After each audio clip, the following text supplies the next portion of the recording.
to have her in our second seminar of the ISPP Research Seminar Series. And Dr. Shalini Grover is a research officer in the International Inequalities Institute at the LSE now, but she has a long career working on issues related to care workers and using ethnographic methods about the subjects that she's going to talk about today. Before she joined here at LSE, she worked as an associate professor in the University of New Delhi for about 7-8 years now. And then she will be talking today about a topic that is very related to generally social policy department, because she is both interested in the care workers and transnationalism of the care workers, which relates to how they migrate across the borders, as well as these care workers are related to the elites and global elites, actually, and then touches upon the issues related to inequality. And care workers are a very important part of the workforce, and that are very related to core social policy issues. And I hope that this is going to be a very interesting and stimulating talk for all of us, and we'll learn from Dr. Shalini Grover today, and I look forward to hearing your talk. Thank you very much, and the floor is yours, please. Well, thank you very much. I'm very grateful to Lucinda Platt for encouraging the topic of care chains and a wider discussion on policy. Thank you all very much from the Department of Social Policy. I would have liked to have met you, done this face-to-face, but sorry for that. And thank you all who've also joined from outside the LSE. So let me begin right away. In the colonial era, Mrs. Anthony Pereira made 54 journeys between India and Britain, choosing to make a career out of on-board childcare. In contrast to Mrs. Pereira's 54 journeys of transoceanic labor, I was drawn to Mary, a Tamil Christian ayah who'd worked in 7 countries over 2 decades for Indian, Middle Eastern, and Western diplomat employers. What I'm about to present is a very intimate portrait of Mary's life history through a multi-sided ethnography from the local to the global, which will bring out the characteristics of global care chains for India and the dimensions of aging. Mary's story is about the use of intimate labor, using Boris and Paranese's definition, and the commodification of intimacy that is integral to care work. Mary is a widow and a family breadwinner of 6 children. But first, who are these Indian ayahs and what has been their important historical role? So can you see the slides? Do they come up? Okay. The ayah system began in the 18th century in India with Eurasian women of Indo-Portuguese descent. Ayahs prepared baths for their British mistresses, combed their hair, made beds, they did all kinds of odd jobs, and they were also nursemaids for infants. The ayah relationship represented major changes in the colonial era. There was a shift from master-servant relationships to the ayah-mistress relationship, which was about a more feminized space that came into existence. And the ayah was highly sentimentalized and a noteworthy figure in British and Anglo-European homes. You just have to read the litany of fiction, Rudyard Kipling and his Indian ayah, the memoirs, and even the scholarship has highlighted very much the sentimentalized figure of the ayah. And that is very much linked to the mutiny of 1857, when ayahs in particular saved the lives of many British children who were in their care of being abducted, orphaned, and killed, and went against the grain of supporting their own Indian soldiers. And thus this sentimentalization of their devotion, their protection, has kept alive in the white imagination and in the Anglo-Saxon world somewhere. And their racialization was key to being sentimentalized. So returning to the ayah in the post-independence period, that's contemporary India, one thing that my book has, one of the contributions I hope my book will make, is that I am showing that the ayah system did not end when the British left India in 1947, as is the normative assumption. The ayah system continued to flourish in international homes, amongst diplomats, amongst foreign nationals, amongst mixed race couples, etc., and is now part of an undocumented international migration stream. And I would say that the shift here from global capitalism to neo-capitalism in the contemporary moment has also resulted in the changing identity of the ayah. They are now neo-ayahs, I argue. Their labor is streamlined. They must have an eclectic skill set, and they have new expectations around intimacy in their role of being an ayah.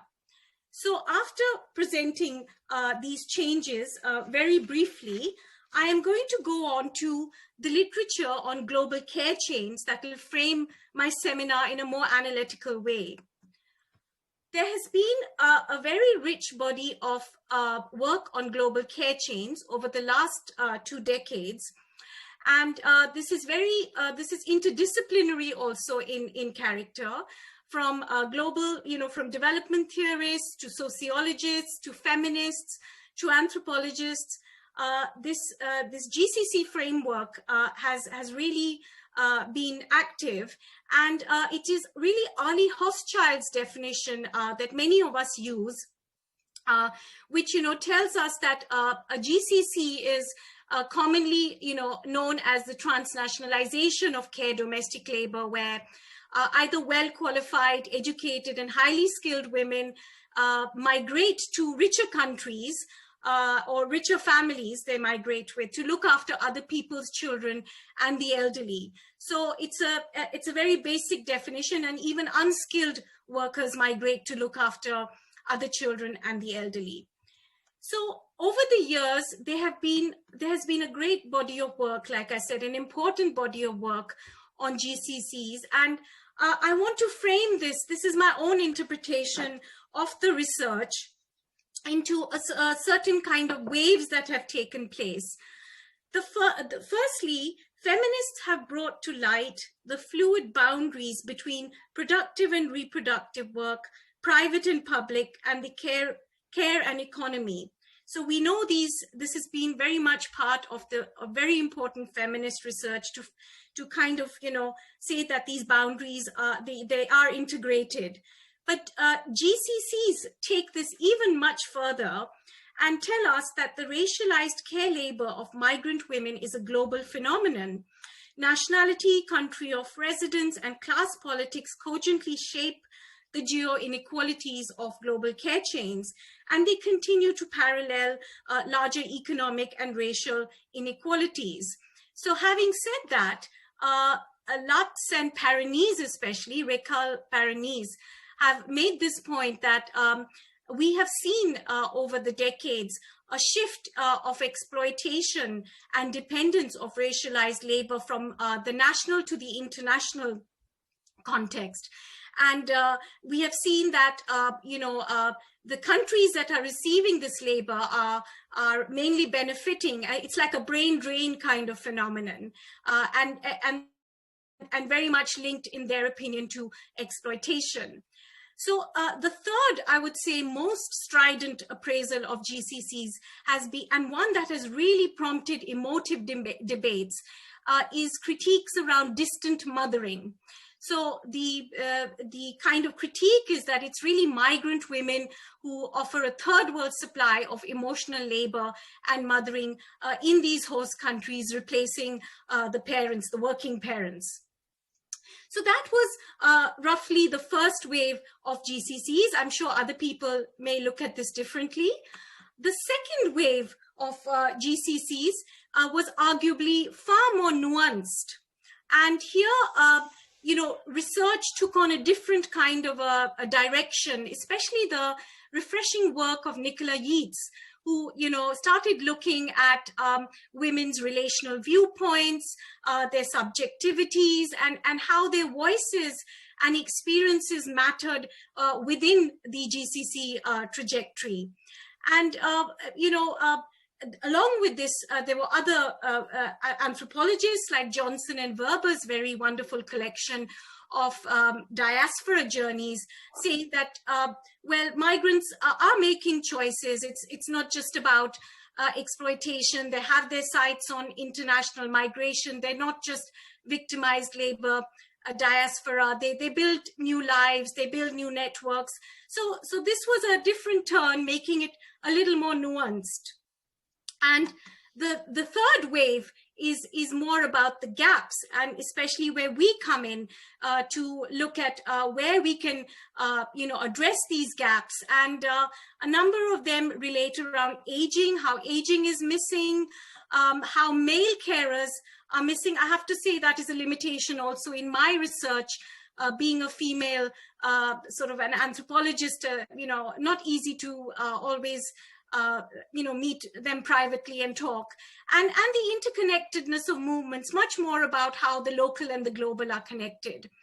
So here, Nicola Yeats's papers is 2012 is very good on this.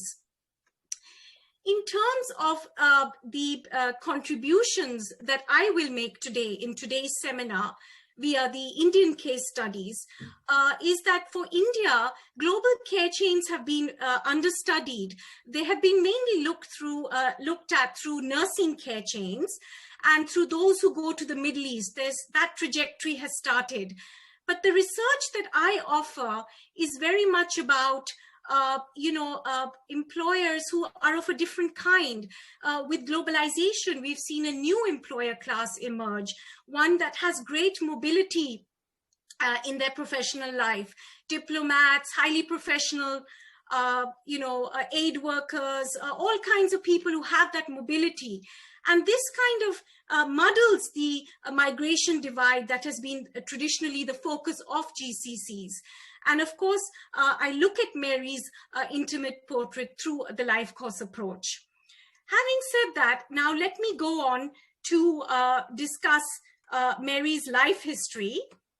Here, I start with her various movements that she has taken part in over the years. In the 1980s, Mary migrated from Bangalore to the Middle East to work as a maid for an Indian family. She ended up having a row with the mistress, which resulted in physical violence, and the Dubai police intervened and ordered her return to India. She recalled her Indian employers were replicating caste practices in Dubai, and despite this unsavory encounter in Dubai, Mary then found a job in Qatar to work for a Lebanese couple. She stated that even the Lebanese couple had virtually locked her up, and she managed to unslave herself and escape to India. There has been a lot written about the Middle East and slave-like conditions as Mary described. So I won't go into that. But what becomes obvious here is that informal practices like caste get transferred to transnational locations, creating a physical violence, physical distinction, and hierarchies. And I will come back to the nature of these informal practices that get transferred. Mary then began to work with a range of Western diplomats in New Delhi's most affluent neighborhoods known as gated communities.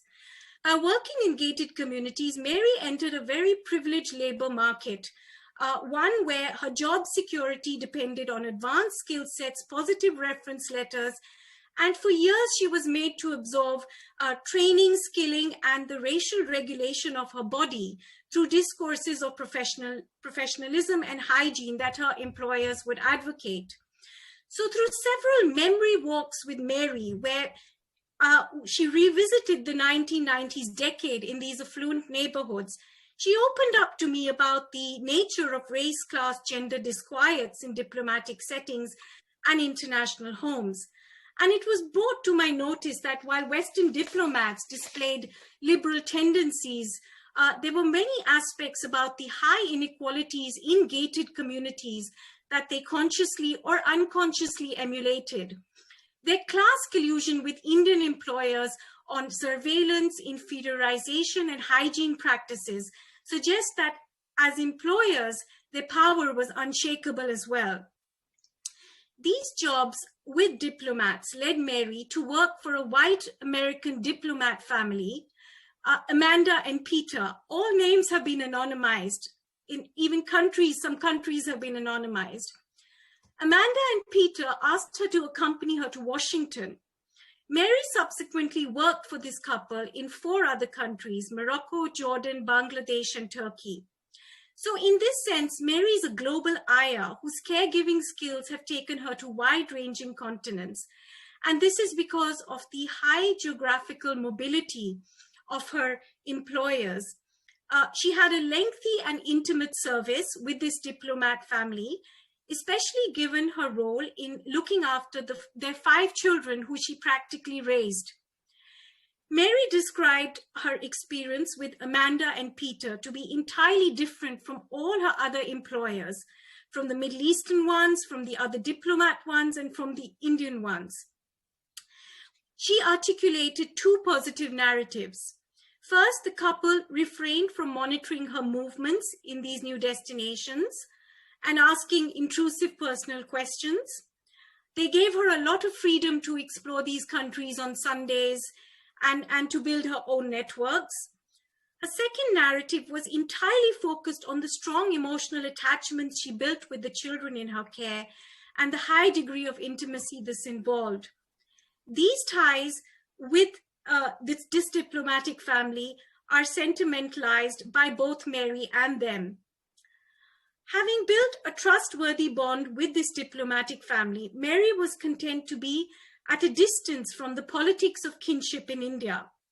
Having relocated time and time again with Amanda and Peter, she became adaptable to the dynamics of interracial intimacy in host countries. Each international migration with this diplomatic family gave her a sense of self-fulfillment and purpose. But how did Mary care for her own family as a transnational migrant? Now, although we have a good idea of distant mothering and the critiques that revolve around this body of literature, I thought for my research, it was very important for me to relook at this, especially when it will relate to aging later on. Mary retained close contact with her immediate kin in India and continued to care for them and maintain emotional proximity in myriad ways over those 13 years. Discourses of altruism and caring begin to heighten in a major way when Mary talked about distant mothering with me. She positioned herself in all these narratives as a caring subject. In my book, I argue, and many others have also argued this, female migrants have no choice but to accentuate the caring subject position, as transnationalism has affected their family in drastic ways. Being a migrant worker has implications for family life and is clearly not straightforward, as we will see. But interestingly, 2 narratives begin to emerge, which are very different and where there's a sharp contrast. One are narratives where childhoods are sentimentalized, and the other are narratives where childhoods are remembered as very painful.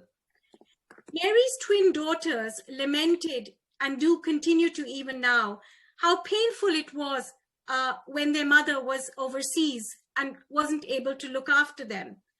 As a result, even today, Mary's twins reject their mother's caring subject position, as they say they did not benefit from her overseas trajectory. They are unforgiving and vocal about this. In contrast, we see the very strong sentiments expressed by the diplomat family that Mary was paid to look after. The children leave her cards and have left her over cards and expressions like, "I consider myself and my successes a product of the virtues you've instilled in me. And I certainly would not be who I am today, nor could I have come so far without your unconditional love and consideration." So I have argued that the performance of unconditional love and care provided by elderly Indian ayahs like Mary is normalized and taken for granted as a continuity from colonial experiences and memories of empire. In this sense, Mary is the quintessential desexualized and maternal ayah who embodies colonial sentiments of faithfulness and devotion. Her 13 years of employment ended on a very high note of sentimentalization. In contrast, again,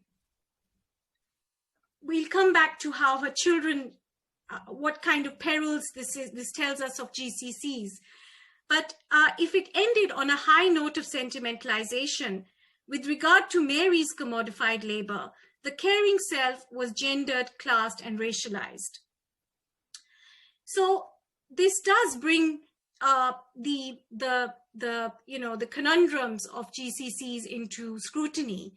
There are two narratives, like I said, running through this: one of pain and regret, and one where childhoods are really sentimentalized even now by the children.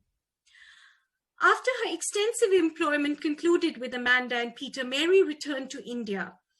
She was in her 60s, and being a widow, the years ahead would make her dependent on her children for shelter.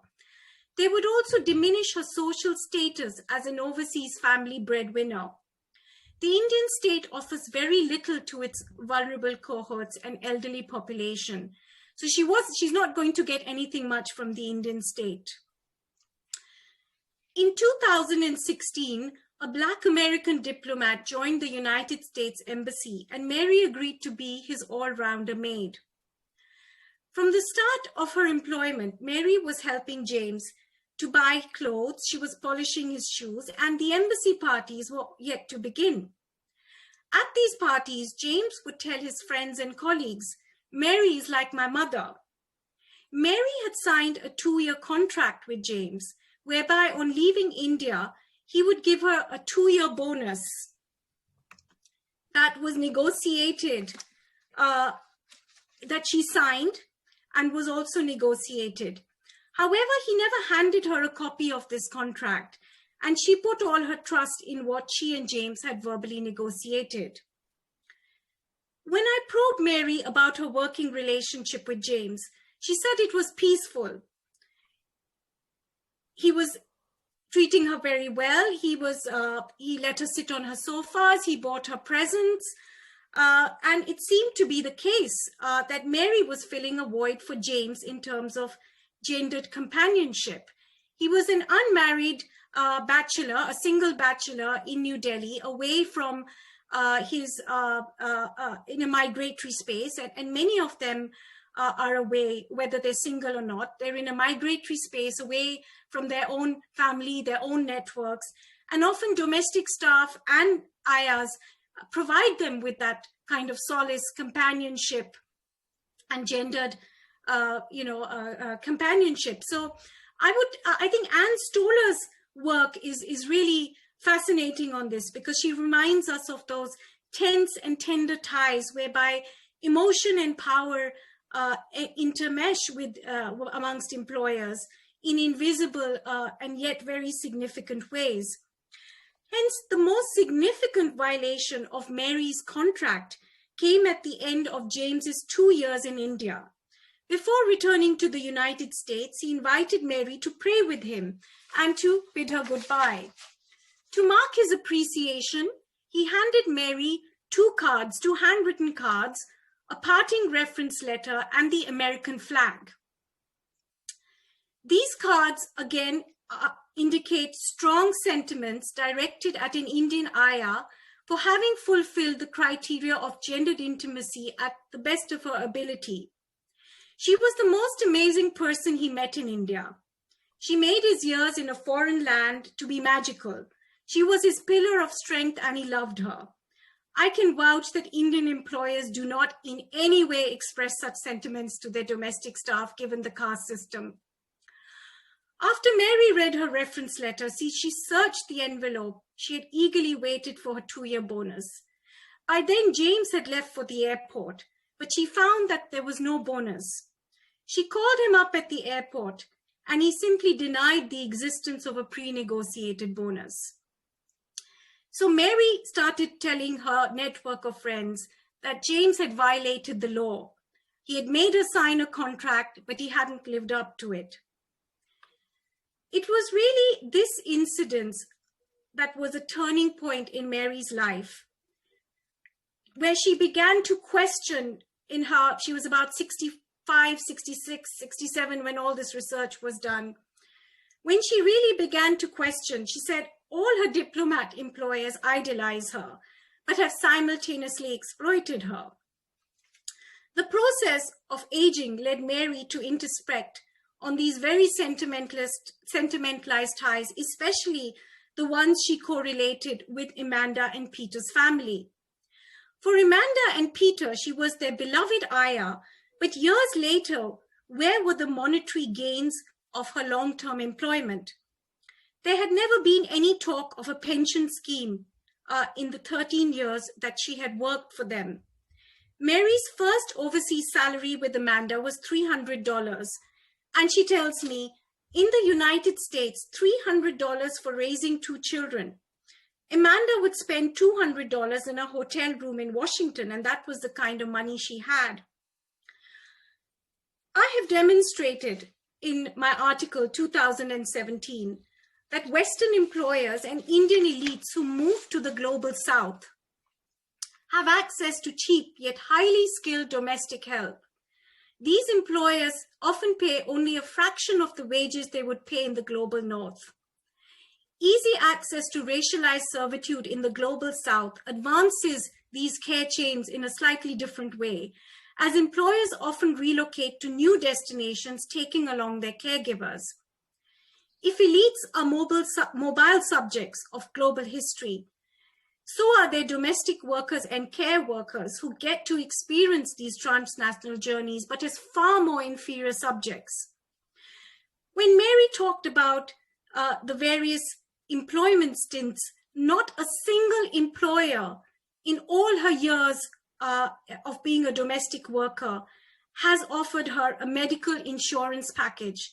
I can tell you it is really not difficult to do that in India. You just call up someone, they'll come to your house and they'll arrange it. The inequalities around health and abdicating futurity concerns that are produced by diplomats such as Amanda and Peter have remained unquestioned in debates on the international division of reproductive labor. Consequently, the effective ties Mary elevated with Amanda and Peter were under scrutiny as we did our last leg of research, as she was outraged. Mary's views about her employment with Amanda and Peter are now one where she brings in the angle of exploitation and extraction. She says, where has this unconditional love that I bestowed on 5 children left me in old age? Her vulnerabilities have really increased because of her dependency with children. And she never saved enough money in those years, in that long decade, because she had a family of 6 children and she would keep sending money back.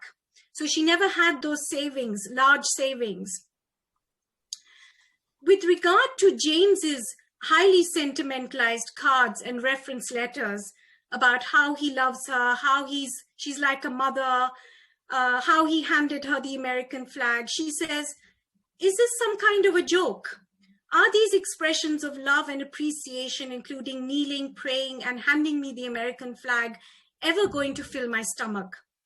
Did James's sentimentalization manifest any monetary gain, such as an expected bonus, or even a medical scheme for Mary, who'd be unemployed and vulnerable after he left India? I would like to end here, at least on Mary's story. I would have liked to end it on a far more nuanced and happy note, but I would say this is a sad end to an Ayah who has cared endlessly for her large family and for so many adults and children in her lifetime. My seminar here, before I go on to a wider discussion about policy, has attempted to bridge the gap between the macro structures of GCCs and the intimate stories of my respondents. It has shown the strong links between intimacy and race, class, caste, and gender, and the employer dynamics of power and privilege in the context of globalization. I would now like to go into some of, for the last 10 minutes or so, how are older women placed in this GCC trajectory after hearing Mary's story. Well, as I said, many of them do not manage to save enough money because they're constantly sending remittances back. And there are all kinds of family emergencies that take place which take up this money. So Mary, for example, had a middle son who had a kidney failure. And she said just a great deal amount of her savings went in hospitalization for her elder son. And this caring subject position that Mary was so, conscious of meant that she also, sent a huge amount of money also for her grandchildren, for their coaching fees, for, their college fees, because she had children when she was very young. As I said, none of her employers offered her a medical insurance after they left, or even while she was working for them. None of them even encouraged a pension scheme in those 13 years. Mary's dependence really increased once she came back to India. And here we observe the economic precariousness of aging for migrant workers like that who've returned or who've had these movements from local to global to local, local to global, back to local, as Mary has had. And she is in a rather precarious situation today because of the current COVID crisis. There is no social security net to protect Mary. So in terms of policy, where we can make a difference, and this department, the Department of Social Policy, works a great deal on, I'm sure, on these things in different ways. But it is very obvious that care domestic labor is often invisible to states and policy analytics. Primary caregivers, as we've seen in the COVID crisis, are often disposable by nation states. They're not regarded as citizens. And there are a lot of legal ambivalences that they have to negotiate, even in terms of migrating. So this invisibility is something that allows a whole degree of inequality to that bypasses that is allowed. I think another very important area here is the how informal practices cross borders and areas and travel. And Elena's work on global informality, she's just got 2 books out on this, is really interesting. She says informal practices are unwritten rules, open secrets, hidden practices. They're based on loyalty and trust and an economy of favors. They're ambivalent and they resist articulation and measurement, for they involve power-driven forms of co-option and control. And we've seen how a lot of inequalities travel across borders, for example, caste with Indian employers. So with a lot of markets being unregulated for labor laws in many countries, informal practices, the informal relationship takes over the main relationship becomes one of built on loyalty, emotions, and that's why I think what's really important is the boundaries between sentiment, as we have seen running throughout this seminar, and actual value of the work that women perform, which makes it a very complex and a delicate relationship, and limits political mobilization with regard to the politics of care. And in this sense, the movements and the hiring practices, sorry, how long do I have, Berke? Okay, I'm about to finish. Yeah. The movements and the hiring practices of elites they produce enormous global inequalities as they abdicate responsibilities towards pensions, healthcare, and even a minimum wage sometimes. And they display very liberal tendencies, many of them, and this is overlooked somewhere. So ultimately, the conclusion is one that has really come up in the COVID pandemic, that care work remains highly devalued. And I'd like to end here with what Beverly Skeggs says. She's been the theme leader of the III care theme, and now she's given the care theme to Alpa. But Beverly says that the caring employment market was never an empty market waiting to be filled, as some class theorists would argue. Feminine duty is equated with this occupational role. It is seen as natural labor. If any of you want to later on connect with me on this subject, here are some of my selected publications. I have an article on Indian diplomats called the Devyani Khobrati controversy. We at the III care team are very happy to engage with students, PhD students, and any other faculty who's interested in this kind of work and in care work in general. So thank you very much for this, for 45 minutes, and I'll hand it over to Berke and the audience for questions. Thank you. Well, first of all, thank you so much, Shalini, for a great talk. I think we all enjoyed, and it was very, very illuminating. I just want to look at the chat function if there's any questions that came over, and I'm sorry for not advertising in advance that you can use the chat function to write questions there. Okay, should I just stop the share screen? That will be great, thank you, so we can see each other's faces. Okay, just give me a minute here. Yeah. And meanwhile, if anyone has any hands up, I'm happy to turn to the floor. Yeah, that's fine now, yeah? So David Lewis David, thank you for the question. David has a question on the chat. He says, first of all, thank you for the fascinating presentation, Shalini. A great example of the value of the life history method.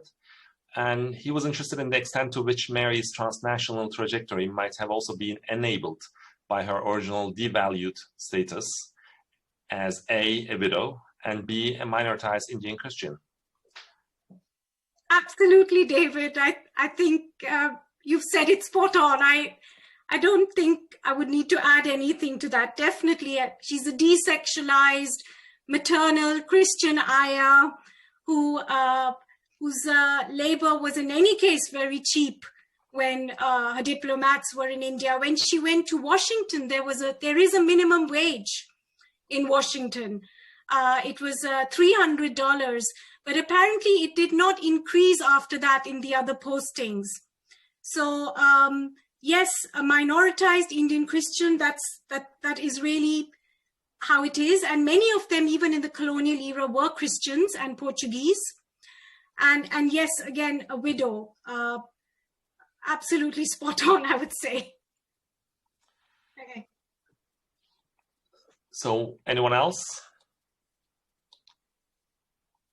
from the audience? David, is that the end of the, okay, so I have a question actually, Shalini, yeah. If you don't mind.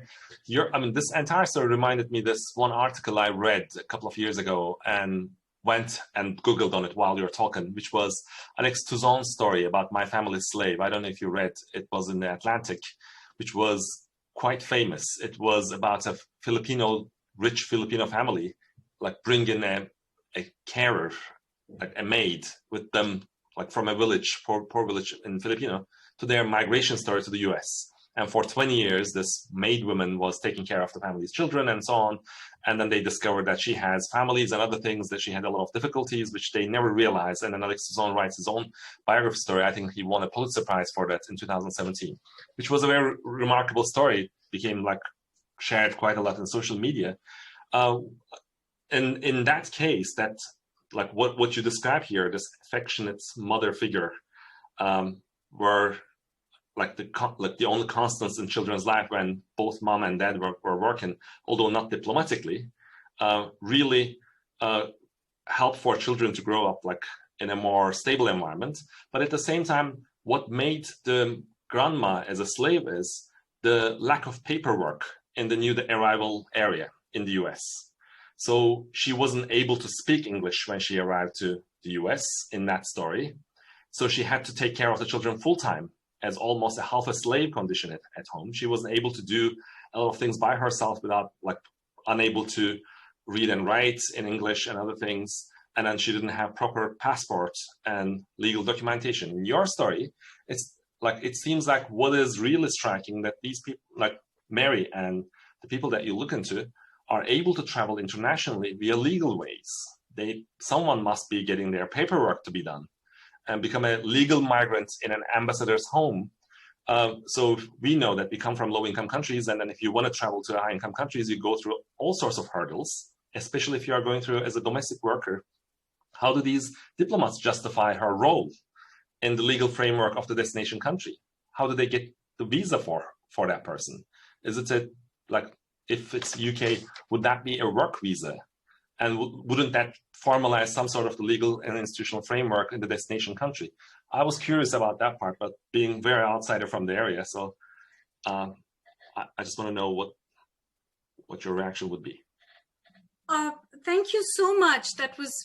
You've raised a number of questions. I think it's quite easy for diplomats to arrange a domestic workers visa. It's firstly, they're in charge of, they have all the contacts and the networks, and they justify it on account of the kind of entertainment, there's so much entertainment that they have to engage with in terms of entertaining, etc. If you see a household guide of a diplomat, in the US Embassy, it's all about, can they arrange flowers? Where is the bearer? Can they? So it's, I think diplomats are really, they really can arrange this more than other, couples who are working and trying to get their domestic staff abroad because of that they're a dual income couple. There is, of course, like you're saying, paperwork, etc., and it depends which country you're going to. But, ultimately, it's the emotional bond that stands out, an economy of favors and loyalty that kind of runs this relationship in the shadows of formal law, if anything. Thank you. So in a way that, if I may follow, like in a way that the policy sphere, if you want to think about in these legal contract making, which is related to traveling, it might be one area we might want to make sure that the people who travel are protected with the destination country's laws, but also the contract wise with the regulations that are agreed with the family, right? So yes, in fact, it can erupt, because the Divyani Kobradi case, which I've written on, she reported to the New York police that her employer was denying her a minimum wage, the Indian diplomat. It resulted in a massive diplomatic breakdown between Washington and New Delhi, very high profile.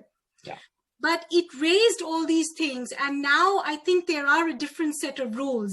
Okay. People are much more cautious after this breakdown, and it happens very often amongst countries. I've heard it's happened between Malaysia and Indonesia over a maid. These these breakdowns have happened. Perfect. Thank you so much. So Lucinda has a question. Lucinda, Right. do you want to unmute yourself first? Yep, I'm muted, thank you. Yeah, very interesting talk. So I was thinking when you got towards the end that you were talking about Mary's life course, and I was wondering about your kind of own trajectory. You seem to be saying, if I understood rightly towards the end, that you kind of were in a sense seeing Mary in such a impoverished situation, and so precarious situation as well, with no kind of claims and no rights, that you shifted away from your earlier position. Was I right in understanding that? And I wondered if you could say a little bit more about that. I think it was Mary who shifted from her position. She always, the Amanda and Peter and the diplomatic family were, somebody that she did idealize those bonds with the children. And that had become a way for her to maybe justify this very long trajectory. There's a lot of politics, there's emotional bonds are not straightforward. I mean, even Mary is using those bonds to keep her career going. It's not all altruism. We have to unpack some of this feminine labor. I think that was part of my, if I can interrupt, sorry, that was part of my point, that you started off with the very nice layout of the kind of the first wave and the second wave, and you located yourself in the second wave, which was kind of more, in a sense, optimistic, stressing agency, and it was stressing. But then where you got to in the end, you seem to be more back towards first wave. Yeah, actually, that's very right. You've really pinned that down. I think I'm back to first wave because I do want a nuanced framework. I do want to use both of those to make my points. I don't want to reject one or the other. I think exploitation and even the positive experiences have gone in a complex way hand in hand.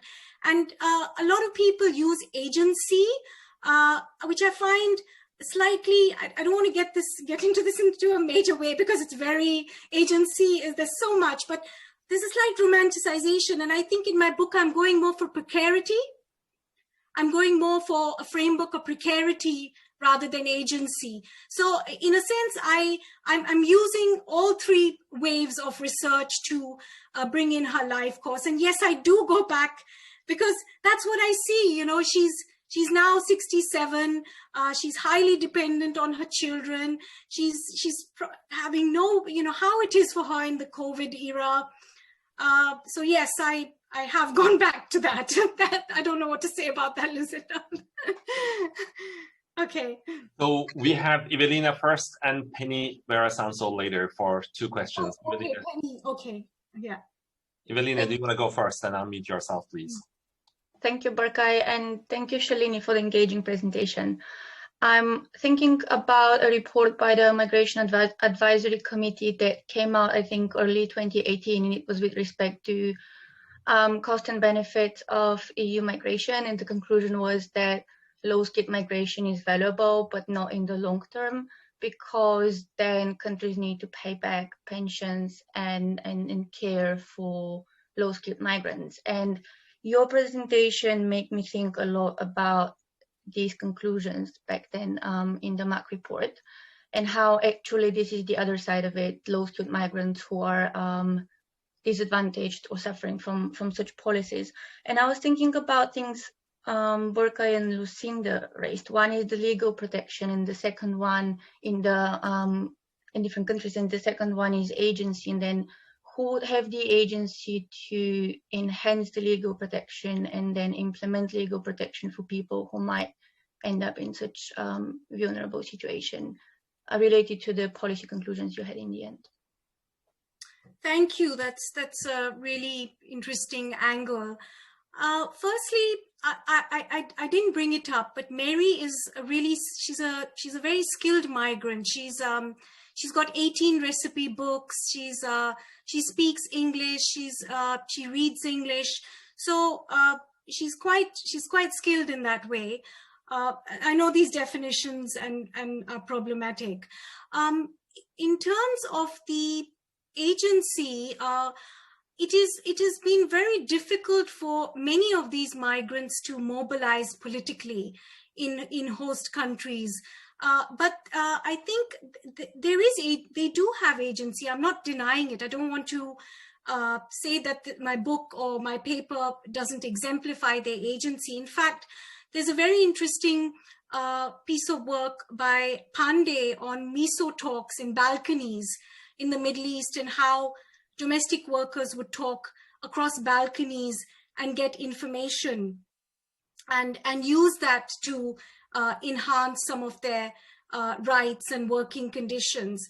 I mean, with Mary, this is a slightly different angle, because she said she also had a positive narrative with working with Amanda and Peter. She said, her movements were never curtailed. She was given a lot of freedom, and she enjoyed her her diplomatic, she enjoyed these aspects of the diplomatic journeys.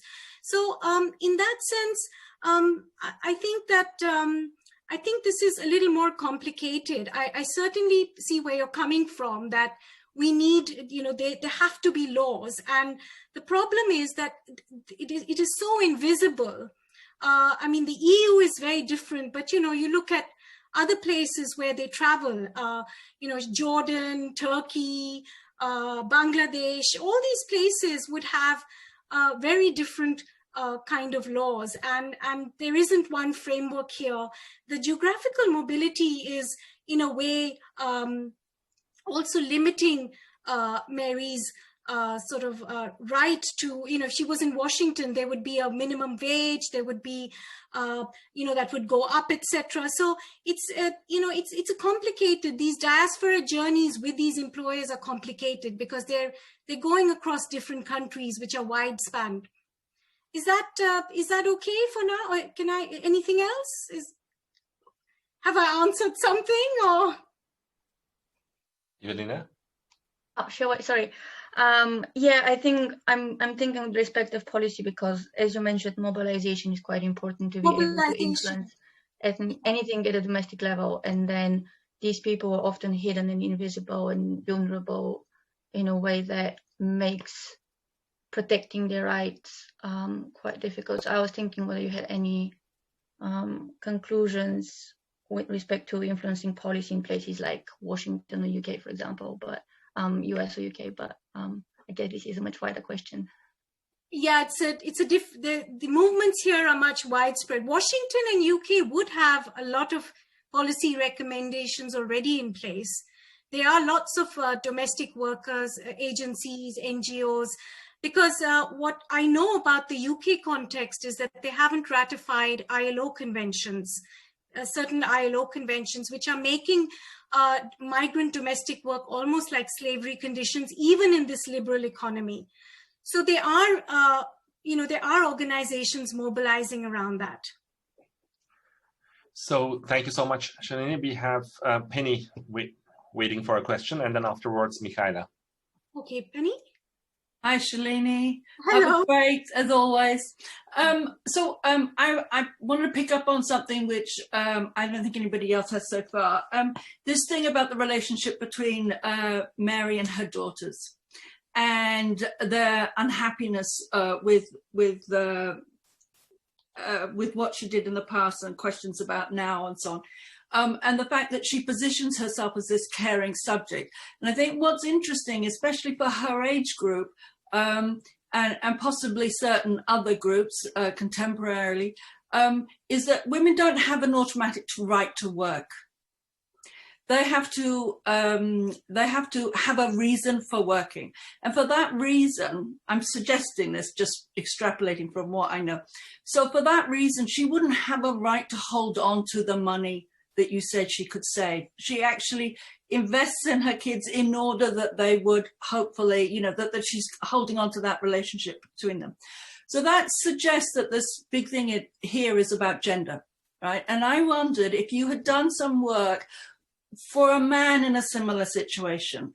I just think it's quite difficult to locate people, but for instance, a driver in India in the same sort of situation working for an expat, how has that, has it worked out with their kids and so on? So have you done a comparison? Because I think it's clearly very gendered, and I wondered if you'd actually could bring that area through a bit more. Penny, that's really, really insightful. The masculinization of reproductive labor is something that is really a gap in this literature. And I have to say that my book will be a limitation on this because I really, it was difficult. India's, as you know, you worked there for years and years, is a it's a gender segregated society.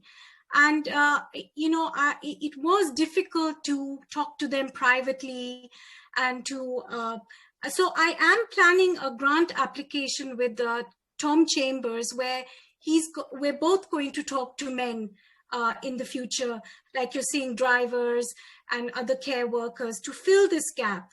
But no, I'm not sure. And I think it would be a very, very interesting and important gap to fill in. How I do know one thing, Penny, that men have an amazing identity of crisis doing this kind of feminized work as care workers and domestic workers, and even drivers. They see it as very low status.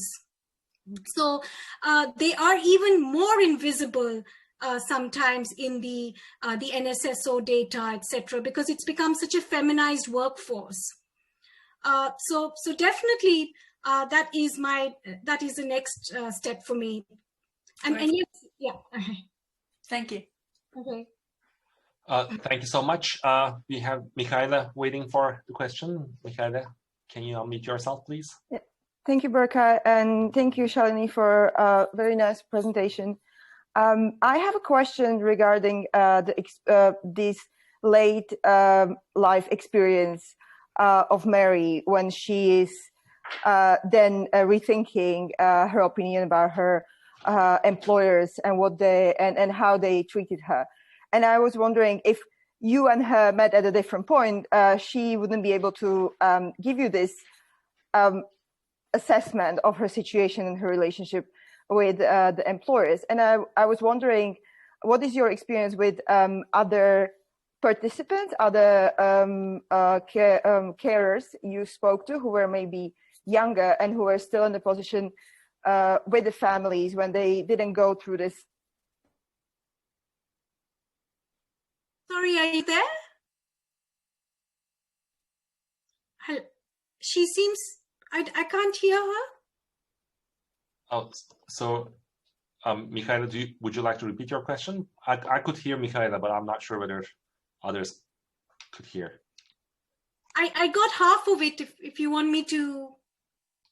So maybe she's disconnected. Michaela, she's gone. I think she's gone. So why don't you go ahead and answer, because we are recording this and she may watch the answer later on, and then we'll be happy that half of her question is answered. I think that's a really interesting question, because ethnography is not the end and be all. It's an ongoing process, and it's always my subjectivity, her subjectivity, our positionality. I think Mary did idealize these relationships very much, and if I had met her about 7 or 8 years ago, I think she wouldn't have. She's more outraged as she's aging, that she's left with nothing. I'm not saying that she suffers from a sense of false consciousness, or that women suffer from a sense of false consciousness, and that they don't know the difference between exploitation and work, but often they have no choice and they see their options as limited. There are different age groups I've looked at, and I think a lot of women are experiencing care chains differently. Lucinda, that comes back to the second wave, that there are diverse and positive experiences. There are different experiences. I don't think in my book I'm just going to always put down everything to an end like this. There are a lot of women who do manage to save, who do have who do make these choices in sort of buying land or whatever. But I think Mary's story is a lot of elderly migrants who have done the same as her, having large families and moved around like that, could have be experiencing a much more vulnerable old age. Yeah. Thank you so much, Shalini. I'm sure Michaela, when she connects and when she watches, she'll be happy to hear her questions answered. I have Grace on the Grace, your turn. So.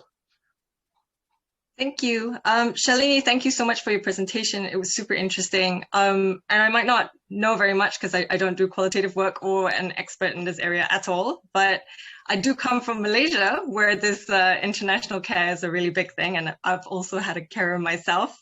and without at risk of putting my personal life out there too much. I was wondering, of course, it's also a really important topic close to my heart. And one of the policy questions I think people have already touched on many times is sort of where I was more interested in, where do you think sort of the responsibility lies in? And because you talked a lot about the employer-employee relationship, so there's clearly like this really large power dynamic there. But in Malaysia as well, for instance, which could be totally different from Mary's situation, is that an agent or like a middleman is sort of playing a very large role in this. So they're the ones who would keep the person's, the carer's passport, for instance, and things like that. So to what extent do you think that it is up to the employer, in this case, the diplomats, to really know what they're supposed to be doing or what the minimum things that they should be doing? Or is it more of these middlemen or these agencies that sort of should be held responsible? And also to a large extent, if it is then the employer, to what extent is there a huge element of luck, I guess? There's a huge element of risk where, if you get a really nice employer, then good for you. But if you didn't, then too bad in that sense. Right. Okay. Thank you. I think, okay, so let me put it this way. I'm still in my book trying to find a theory of power that runs through to explain how the power of these employers is unshakable and really, really, really strong. And I'm, is it Foucault? Is it Baudot? I'm really sort of trying to look for that power of theory.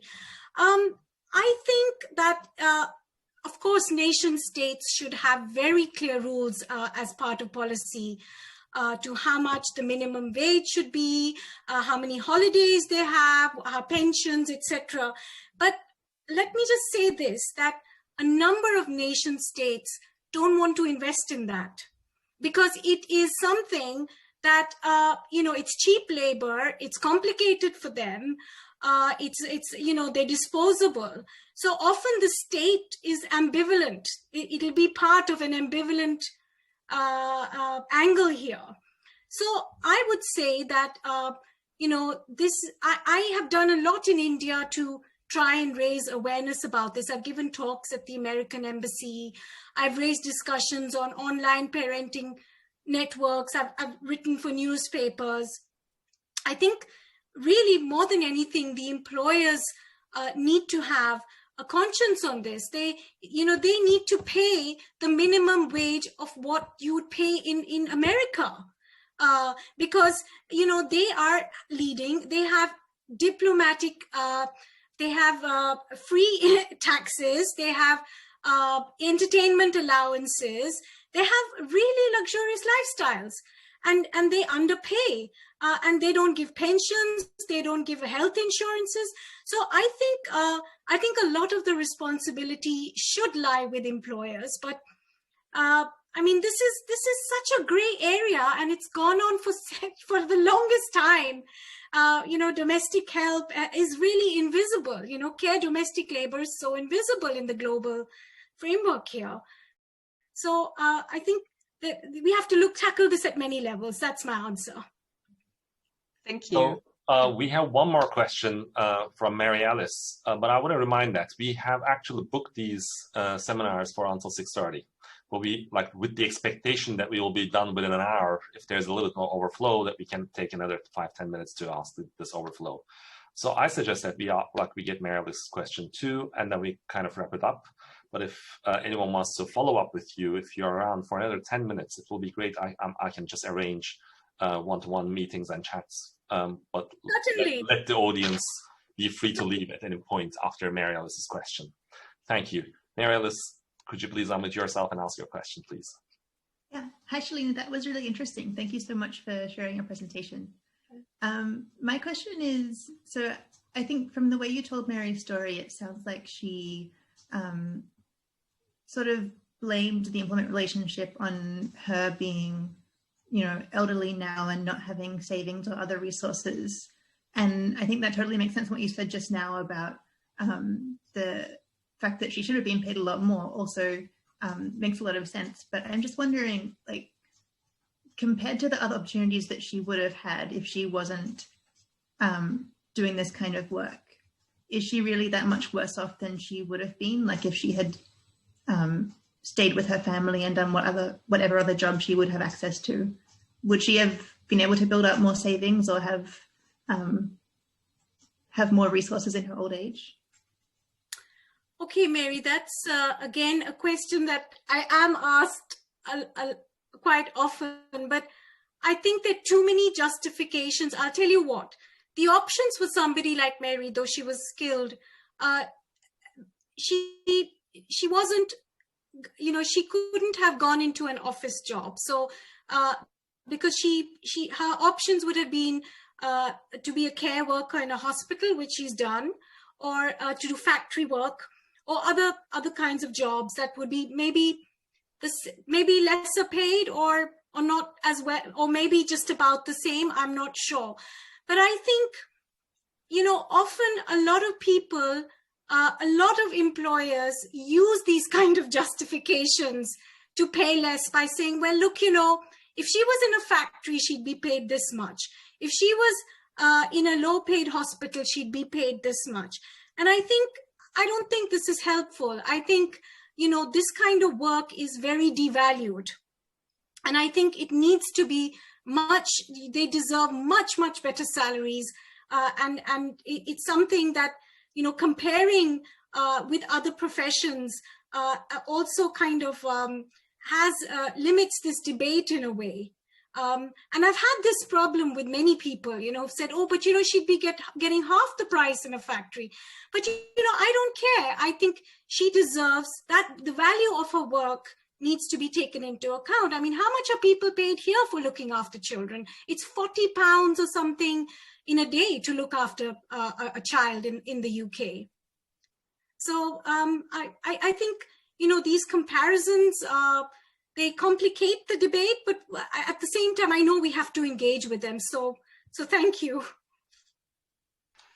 Great. Well, thank you so much, Shalini. I think that was extremely interesting for all of us. And then you got plenty of questions. I just want to end the meeting now. So if anyone wants to leave, they're free to leave. If you're around for 5 or 10 minutes, if anyone wants to have a one-to-one chat or further, please stay in the room. Otherwise, we just say goodbye to everyone. And thank you so much for participating, and see you next week in the next week's talk.